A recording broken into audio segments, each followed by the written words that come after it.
नमस्कार. तरुण भारत न्यूजमध्ये आपल्या सर्वांचं स्वागत आहे. सांगली मिरज कुपवाड शहर महानगरपालिकेच्या सार्वत्रिक निवडणुकीसाठी आज सकाळी 7:30 वाजल्यापासून मतदानाला सुरुवात झाली आहे. पहिल्या 2 तासामध्ये मतदानाचा टक्का कमी झाला होता. 6.45% इतकं कमी मतदान झालेलं होतं सकाळी. पण त्याच्यानंतर दुपारी 11:30पर्यंत मतदानाचा टक्का वाढवून 17.20% असा चांगलं मतदान झालेलं आहे.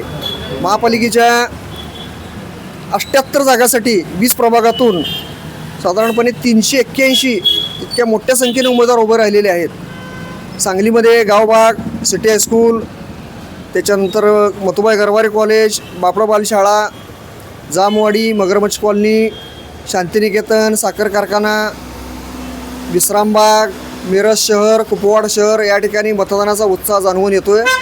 आमदार सुधीर गाडगीळ, आमदार सुरेश खाडे, त्याच्याशिवाय भाजपच्या नेत्या श्रीमती जयश्री मदन पाटील, पृथ्वीराज बाबा पाटील, उमेदवारामध्ये राजेश नाईक, हर्षवर्धन पाटील यांच्यासह असंख्य उमेदवारांनी मतदानाचा सकाळीच हक्क बजावलेला आहे. जास्तीत जास्त लोकांना बाहेर काढण्याचा प्रयत्न सुरू होतो आहे. आता 12 नंतर थोडासा मतदानाचा वेग कमी होईल, परंतु दुपारपासून आणखीन वेग वाढण्याची शक्यता आहे. पण एकूणच महापालिकेच्या निवडणुकीमध्ये मोठ्या प्रमाणात मतदान होईल अशी अपेक्षा आहे. माझा सहकारी अक्रम शेख याच्यासमवेत मी संजय गायकवाड, सांगली.